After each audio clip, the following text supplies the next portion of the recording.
تشریف لے گئے۔ ماہ محرم کا مہینہ بہت اچھے سے گزرا، اور سفر کا جب آخری ہفتہ آیا تو اللہ کے رسول صلی اللہ علیہ وآلہ وسلم کی طبیعت میں علالت شروع ہوئی۔ روایتوں میں آتا ہے کہ آخری ہفتے میں سفر المظفر کے اللہ کے رسول علیہ السلام کے سر میں درد ہوا، اور اس کیفیت میں اللہ کے رسول علیہ السلام جنت البقیع جو مدینہ منورہ کا قبرستان ہے وہاں تشریف لے گئے، اور جب وہاں تشریف لے گئے تو میرے آقا صلی اللہ علیہ وآلہ وسلم نے بہت دعا کی۔ ساتھ جانے والے صحابی کہتے ہیں حضور نے اتنی دعا کی، اتنی دعا کی، اتنی دعا کی، اتنی دیر تک ان کے لیے، بقیع والوں کے لیے دعا کی۔ وہ صحابی کہتے ہیں میں تمنا کر رہا تھا کہ میں بھی اس میں دفن ہوتا تاکہ حضور کی دعا میں میرا بھی حصہ ہوتا، اتنی دیر تک دعا فرمائی۔ اور جب درمیان میں یوں بھی ہوا کہ جب آیہ کریمہ نازل ہوئی الیوم اکملت لکم دینکم واتممت علیکم نعمتی وردیت لکم الاسلام دینا، اللہ پاک فرماتا ہے محبوب ہم نے تمہارے لیے تمہارا دین مکمل کر دیا، اور اللہ دین اسلام دے کر تم سے راضی ہو گیا۔ اللہ کے رسول علیہ السلام پہ جب یہ آیت نازل ہوئی تو اللہ کے حبیب علیہ الصلوۃ والتسلیم نے صحابہ سے فرمایا لوگو، اللہ نے اپنے ایک بندے کو یہ اختیار دیا، اللہ نے اپنے بندے کو یہ اختیار دیا، چاہے وہ زمین پر رہے چاہے وہ رفیق اعلیٰ سے ملاقات کرے۔ جب یہ بات سنی تو صدیق اکبر رو پڑے۔ یاد رکھنا اللہ کے رسول سے جس کو جتنا تقرب ہوتا ہے حضور کی باتیں اس کو اتنی زیادہ سمجھ میں آتی ہے، یہ بات اچھی طرح ذہن میں ہونی چاہیے۔ اللہ اکبر۔ جس وقت تو آقا نے فرمایا صدیق اکبر کی آنکھوں میں آنسو، داڑھی آنسوؤں سے تر، ہچکیاں لے لے کر کے رو رہے ہیں، تو حضرت فاروق اعظم نے ایک سخت جملہ فرمایا کہ ان کو کیا ہو گیا؟ انہوں نے دوسرا جملہ کہا، میں صرف اس کو میں مفہوم کے طور پر جو ہے وہ پڑھ کر آگے گزرنا چاہتا ہوں، اصل جملہ دوسرا ہے۔ انہوں نے غصے میں کہا ان کو کیا ہو گیا؟ حضور علیہ السلام اتنی اچھی بات کر رہے ہیں، کیا پیاری بات کر رہے ہیں کہ اللہ نے ایک بندے کو اختیار دیا کہ وہ دنیا میں رہے یا رفیق اعلیٰ سے ملے، تو اس نے رفیق اعلیٰ سے ملنا پسند کیا۔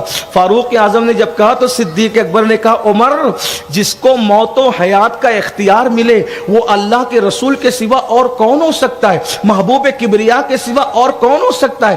اے عمر، جلد ہی اب یہ چہرہ نظروں سے اوجھل ہونے والا ہے، جلد اب یہ چہرہ نگاہوں سے اوجھل ہوگا، اب یہ چہرہ نظر نہیں آئے گا۔ حجۃ الوداع کے موقع پر کئی اشارے دی اللہ کے رسول علیہ السلام نے کہ میں شاید آئندہ سال تم مجھے نہ پا سکو، اور پھر بار بار حضور علیہ السلام ایک بات کرتے رہے، اذکرکم اللہ فی اہل بیتی، اذکرکم اللہ فی اہل بیت، میری اہل بیت کے بارے میں اللہ سے ڈرتے رہنا، میری اہل بیت کے بارے میں اللہ سے ڈرتے رہنا۔ حضور واضح اشارے کرنے کربلا کے فرما رہے میرے بعد اللہ میری اہل بیت کے بارے میں تم کو آزمائے گا کہ تم میرے بعد میری اہل بیت کے ساتھ سلوک کیا کرتے ہو۔ اور پھر اللہ کے حبیب علیہ السلام سفر المظفر کہ آخری ہفتے میں جو ہے وہ علیل ہوئے، اور جب بیماری بڑھتی گئی تو اللہ کے حبیب علیہ الصلوۃ والتسلیم نے امہات المومنین سے اجازت لے کر سیدہ طیبہ طاہرہ عائشہ صدیقہ رضی اللہ تعالی عنہا کے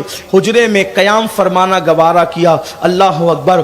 پھر آقا کریم صلی اللہ علیہ وآلہ وسلم حجرے رسول میں رہے، تقریباً 15 دن یا 16 دن تسلسل کے ساتھ اللہ کے رسول پر جو ہے وہ بیماری رہی اور مرض وصال میں رہے۔ صحابہ کہتے ہیں اتنا بخار تھا کہ اگر ہاتھ رکھتے تھے تو ہاتھ کے اندر اتنی طاقت نہیں تھی کہ اس بخار کو برداشت ہم کر سکیں۔ ہم کہتے ہیں یا رسول اللہ آپ کو اتنا بخار، تو اللہ کے حبیب علیہ السلام فرماتے ہیں کہ انبیاء کرام پر آزمائش لوگوں سے زیادہ ہوتی ہے، جو اللہ کا جتنا مقرب ہوتا ہے اس کو آزمائش اتنی زیادہ ہوتی ہے۔ حضرت ام المومنین عائشہ صدیقہ فرماتی ہیں کہ بخار کی تپش اور حرارت اتنی تھی کہ ہم لوگ چادر گیلی کر کے رسول اللہ کے جسم اطہر پہ ڈالتے اور تھوڑی دیر میں وہ سوکھ جاتی۔ حضور علیہ الصلوۃ والتسلیم پانی کے کٹورے میں ہاتھ ڈال کر چہرے پہ ملتے اور فرماتے موت کی سختی ہے، موت سخت ہے، اللہ کے حبیب علیہ السلام یہ فرماتے۔ اور پھر ان 15 دنوں میں یا 16 دنوں کے اندر اللہ کے حبیب علیہ السلام جب مسجد نہیں گئے تو اللہ کے حبیب علیہ السلام نے پھر اشارہ دیا، دیکھو حج کے لیے کس کا انتخاب کیا؟ امیر الحج کے لیے صدیق اکبر کا۔ اب نماز کی باری آئی تو آقا علیہ السلام فرماتے ہیں کہ جاؤ اور ابو بکر سے کہہ دو کہ وہ میرے مصلی پر نماز۔ حضور علیہ الصلوۃ والتسلیم کی علالت بڑھی اور پھر ایک وقت وہ آیا کہ اللہ کے رسول علیہ السلام نے فرمایا کہ بلال جاؤ اور جا کر مدینے کی گلیوں میں اعلان کر دو آج اللہ کے رسول آخری خطبہ دیں گے، اللہ کے رسول علیہ السلام آج آخری خطبہ دیں گے۔ ہائے ہائے ہائے، جب یہ بات بلال نے سنی، حضرت بلال سے کہا جا رہا ہے دیکھو تو صحیح، آخری خطبہ حضور کا آخری خطبہ، حضور آخری خطبہ بلال نے سنا، میں ہچکیاں بن گئی، حضور آخری خطبہ، ہاں بلال جاؤ اعلان کر دو مدینے کی گلیوں میں۔ جس نے سنا اپنے بیگانے نے رو پڑے، لوگ دل پکڑ لیے، کام چھوڑ کے مسجد میں آئے۔ اللہ کے رسول علیہ السلام نے پھر حضرت مولا کائنات کا کندھا ایک طرف سے اور ایک طرف سے حضرت عباس کا کندھا تھاما اور تھام کر کے جو ہے وہ تشریف لائے، اور آنے کے بعد منبر پہ بیٹھ گئے، اور پھر اس کے بعد آقا علیہ السلام نے بار بار فرمایا، آقا فرماتے ہیں کسی کا حق مجھ پہ باقی لے لو، کسی کا قرض ہے لے لو، کسی کا جو ہے لے لو، میں اللہ کے یہاں اس حالت میں جانا چاہتا ہوں کہ کسی کا کوئی بوجھ مجھ پر نہ، یہاں دینا آسان وہاں دینا مشکل۔ بہت بار بار واسطے دیے، ایک صاحب کھڑے ہوئے عرض کی یا رسول اللہ صلی اللہ علیہ وسلم 4 درہم میرے قرض نکلتے ہیں آپ پر۔ اگر میں بولنا نہیں چاہتا تھا لیکن چونکہ آقا علیہ السلام میرے آقا، آپ نے بار بار کہا اور قسم دے کر کہا میرے 4، آقا فرماتے ہیں یاد ہے وہ 4 درہم کائے کے تھے؟ عرض کی یا رسول اللہ ایک سائل اور بھکاری آیا تھا اور آپ نے فرمایا تھا اس وقت میرے پاس نہیں ہے، بظاہر تم دے دو ہم تمہیں لوٹا دیں گے، اور پھر میں نے حضور طلب نہیں کیا۔ اللہ کے رسول علیہ السلام نے فرمایا ٹھیک ہے، حضرت عباس نے جو ہے وہ رقم ادا فرما دی، یہ لو۔ پھر پوچھا اور کسی کا کچھ ہے، اور کسی کا کچھ ہے، کسی کا کچھ نہ تھا۔ پھر میرے آقا نے فرمایا اے میرے صحابہ بتاؤ اللہ نے مجھے جو دین لے کر کے بھیجا تھا کیا وہ دین کا پورا پیغام میں پہنچا چکا؟ میں نے پورا دین پہنچا دیا، میں نے کوئی کوتاہی تو نہیں کی؟ صحابہ گھٹنوں کے بل کھڑے ہو گئے، آواز بلند ہوئی یا رسول اللہ ہم گواہی دیتے ہیں آپ نے اللہ کا دین ہم تک پہنچایا، کچھ نہیں چھپایا۔ حضور علیہ السلام نے ہاتھ اٹھا، اللہ یہ گواہی دیتے ہیں تو بھی گواہ رہنا کہ تو نے مجھ پہ جو نازل کیا میں نے من وان ان کو پہنچا دیا، یہ گواہی دیتے تو گواہ رہنا۔ حضور گواہی لے رہے ہیں، کیوں؟ اے لوگو دین میں نے تم تک پہنچایا جیسا کہ مجھے اللہ نے دیا میں نے تم تک پہنچایا، اب مطلب کیا؟ تم کو میں نے دیا، تم آنے والوں کو ویسے ہی دینا، ان کو میں تم نے دیا، پھر وہ اگلے، پھر وہ اگلے، پھر وہ، یعنی قیامت تک یہ دین پہنچانے کا سلسلہ چلتا رہے تاکہ دین کبھی ختم نہ ہو۔ آپ سے پوچھتا ہوں مرنے سے پہلے اس پوزیشن میں ہو؟ مرنے سے پہلے اس پوزیشن میں ہو کہ رسول اللہ نے صحابہ کو، صحابہ نے تابعین کو، تابعین نے تبع تابعین کو، تبع تابعین نے مجتہدین کو، مجتہدین نے اولیاء کاملین کو، اولیاء نے، اور ہمارے مرشدوں کو جو دین ہمیں دیا وہ ہم نے اپنے بچوں کو وہ دین دیا ہے اس پوزیشن میں؟ کتنے باپ ہیں جو یہ کہہ سکتے ہیں کہ میرے بیٹے کو 5 کلمے میں نے سکھائے، ایمان مجمل ایمان مفصل میں نے سکھائے، نماز پڑھنا میں نے سکھایا، وضو کرنا میں نے سکھایا، عقائد میں نے سکھائے، فرض علوم میں نے سکھایا۔ شریعت میں ہے کتنے لوگ حضور علیہ السلام یہ ذمہ داری کا احساس دلا رہے ہیں، اے اللہ یہ گواہی دیتے تو بھی گواہ ہو جا میں نے دین فگاں بلند بھی، صحابہ تڑپ تڑپ کے، اب یہ چہرہ نظر نہیں آئے گا۔ آخری خطبہ ہوا اور پھر اللہ کے رسول علیہ السلام صحابہ کرام میں مولا کائنات اور جناب فضل کا سہارا لے کر پھر واپس تشریف لے گئے بظاہر، اور اللہ کے حبیب علیہ السلام کی بیماری میں اضافہ ہوا۔ ام المومنین سیدہ عائشہ صدیقہ فرماتی ہیں کہ حضور علیہ السلام کا سر انور میری گود میں تھا، میں تکیے سے ٹیک لگا کر کے بیٹھی ہوئی تھی۔ اللہ کے رسول علیہ السلام کے پاس شہزادگان حسنین کریمین موجود تھے، آنکھوں سے آنسو جاری تھے۔ حضور شہزادوں کو دیکھتے روتے، سیدہ کو دیکھتے روتے، سیدہ حضور کو دیکھ کر کے روتی۔ آقا علیہ السلام نے کان میں کچھ کہا، سیدہ رو پڑی، اس کے بعد کچھ کہا، سیدہ مسکرا پڑی۔ ام المومنین سیدہ عائشہ صدیقہ نے پوچھا فاطمہ اتنی جلدی غمگین ہو کے اتنی جلدی خوش ہوتے میں نے تمہیں کبھی نہیں دیکھا ہے، بتاؤ حضور نے کیا کہا؟ فرمایا بابا کا راز کبھی نہ بتاؤں گی جب تک کہ یہ راز خود افشا نہ ہو جائے تو آقا علیہ السلام کے وصال کے بعد کا اب تو بتا دو جو میرا تم پر حق ہے. تو عرض کیا کہ آقا نے کہا تھا میں دنیا سے جا رہا ہوں, اب میں اس دنیا میں ظاہری دنیا میں نہیں رہوں گا, فاطمہ میں جا رہا ہوں. میں رو پڑی, بابا آپ کے بغیر کیسے رہوں گی؟ تو آقا نے فرمایا مگر خوش ہو جا, میرے اہل بیت میں سب سے پہلے جو مجھ سے ملاقات کرے گا وہ تم ہی ہوگی. اسی لیے ٹھیک 6 مہینے کے بعد سیدہ پاک دنیا سے کوچ کر گئی. حضور کے اہل بیت میں سب سے پہلے انہی کا وصال ہوا. اللہ اکبر. میرے آقا علیہ الصلوۃ والتسلیم کے پاس اللہ اکبر گھر والے آئے اور پوچھا آقا دنیا سے جا رہے ہیں, غسل کون دے گا؟ غسل کون دے گا؟ کچھ اصحاب بھی تھے, غسل کون دے گا؟ فرمایا میرے گھر والے.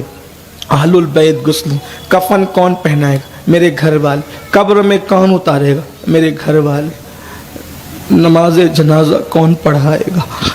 جیسی نماز جنازہ کی بات آئی چیخیں نکل گئی. پھر میرے آقا علیہ السلام نے بتایا کہ جب میرا جسد اقدس تیار کر دینا تو سب حجرہ خالی کر دینا, پہلے جبریل مجھ پر درود و سلام پیش کریں گے, فرشتے درود و سلام پیش کریں, پھر میرے اہل بیت درود و سلام پیش کریں. اسی لیے حضور علیہ الصلوۃ والتسلیم کی نماز جنازہ ایسے نہیں ہوئی جیسے لوگوں کی ہوتی ہے, بلکہ سب آتے تھے اور حضور علیہ السلام پر درود و سلام پڑھ کے چلے جاتے تھے. بلکہ جو ہے وہ ہم حضور علیہ السلام کے جسد اقدس کو جنازہ بھی کہتے ہیں تو کلیجہ کانپتا ہے, بس صرف سمجھنے سمجھانے کے لیے, ورنہ وہ کیا ہستی. اللہ اکبر. آقا کریم صلی اللہ علیہ وسلم نے سب بتا دیا. فرمایا میرے بعد میری اہل بیت کا خیال کرنا, میرے بعد میری اہل بیت کا خیال کرنا. اس طرح کی باتیں کی. اور اللہ کے حبیب علیہ الصلوۃ والتسلیم ام المومنین فرماتے میرے بھائی عبد الرحمن آئے, ان کے ہاتھ میں مسواک تھی, تو میں نے دیکھا کہ حضور مسواک دیکھ رہے ہیں. میں نے اس کی مسواک کریں گے حضور؟ مسواک بہت پسند تھی. تو حضور نے سر کا اشارہ کر کے ہاں کہا. میں نے مسواک کو اپنے منہ سے, دیکھو یہ اماں عائشہ پاک کی شان ہے, صدیقہ بنت صدیق کی شان ہے, کہتی ہے میں نے مسواک کو اپنے منہ سے نرم کیا, حضور علیہ السلام کو دیا, حضور نے اس سے مسواک فرمائی وہ اور وضو فرمایا, اور حضور علیہ الصلوۃ والتسلیم کا سر انور میری گود میں تھا. اللہ کے رسول علیہ السلام ایسے میں دروازے پہ دستک ہوئی, دروازے پہ دستک ہوئی. روایتوں میں آتا ہے سیدہ کائنات مخدومہ فاطمہ الزہرا دروازے پر گئیں. آنے والے نے کہا, سیدہ نے پوچھا کون؟ آپ کے بابا کا خادم ہوں, ملاقات چاہتا ہوں, ملنا چاہتا ہوں. تو سیدہ نے فرمایا کہ ابھی ان کی طبیعت ایسی نہیں کہ مل سکو, جاؤ بعد میں آنا.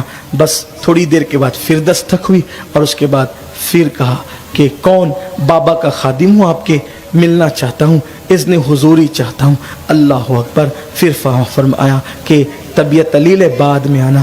تیسری بار تھوڑی دیر کے بعد پھر دستک. آقا نے فرمایا فاطمہ آنے دو, وہ کوئی عام خادم نہیں ہے, وہ حضرت ملک الموت ہے, عزرائیل ہے. بیٹی اس سے پہلے کسی سے اجازت نہیں لی اور اس کے بعد بھی کسی سے اجازت نہیں لیں گے. آنے دے. یہ وہ ہے جو بچوں کو باپ سے جدا, باپ کو بچوں سے جدا, بیوی کو شوہر سے, شوہر کو بیوی سے, یہی آبادیوں کو ویرانے میں تبدیل کرتا ہے. بیٹی آنے دے اور رفیق اعلیٰ کی طرف جانے دے. حضرت ملک الموت بارگاہ رسالت میں موجود تھے. جبریل امین آئے, عرض کی یا رسول اللہ اب بھی اگر آپ چاہیں تو اللہ پاک یہ سب بیماری دور فرما دے, اور آپ رفیق اعلیٰ کی طرف اگر چلنا چاہیں تو آپ کی مرضی ہے, اور اگر آپ رہنا چاہیں تو اب بھی بیماری دور ہو سکتی ہے. آقا کریم صلی اللہ علیہ وسلم نے فرمایا جبریل میں نے رفیق اعلیٰ کی طرف جانے کا فیصلہ کر لیا ہے. اللہ اکبر. پھر اس کے بعد حضرت اسرائیل نے عرض کی حضور اجازت ہو, حضور اجازت ہو تو روح انور کو جو ہے وہ جسم اقدس سے نکال لیا جائے. اور پھر وہ وقت بھی دنیا نے دیکھا کہ روح کائنات کی روح